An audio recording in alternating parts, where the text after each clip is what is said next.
যুদ্ধক্ষেত্রে প্রতিক্রিয়া জোরদার করার জন্য চীনের তৈরি অত্যাধুনিক জেট-10ME নিজেদের বহরে যুক্ত করেছে পাকিস্তান। শনিবার 2 আগস্ট এই তথ্য জানিয়েছে পাকিস্তানের আন্তঃবাহিনী জনসংযোগ দপ্তর ISPR। চীনের বিমান পরিবহন শিল্প কর্পোরেশন 2024 সালের ফেব্রুয়ারিতে সিঙ্গাপুর এয়ার শোতে প্রথমবারের মতো দেশের বাইরে তাদের Z-10 সিরিজের আক্রমণাত্মক হেলিকপ্টারটি প্রদর্শন করেছিল। তখন পর্যন্ত মডেলটির একমাত্র পরিচিতি রপ্তানি গ্রাহক ছিল পাকিস্তান। প্রেস বিজ্ঞপ্তিতে ISPR জানিয়েছে, সেনাবাহিনীর প্রধান ফিল্ড মার্শাল আসিম মনির অন্তর্ভুক্তি অনুষ্ঠানে সভাপতিত্ব করেন এবং পরে মুজাফফরগড় ফিল্ড ফায়ারিং রেঞ্জে নতুন অন্তর্ভুক্ত জেট-10ME হেলিকপ্টার দ্বারা একটি ফায়ারিং প্রদর্শন প্রত্যক্ষ করেন।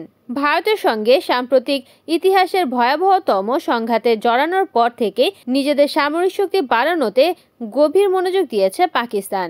ভারতের সঙ্গে পাল্লা দিয়ে এরই মধ্যে সামরিক খাতের বাজেট কয়েকগুণ বাড়িয়েছে দক্ষিণ এশিয়ার দেশটি। অন্যদিকে সাম্প্রতিক এই সংঘাতে পাকিস্তানের ভরসা অর্জনে শতভাগ সফল হয়েছে চীনা প্রযুক্তি।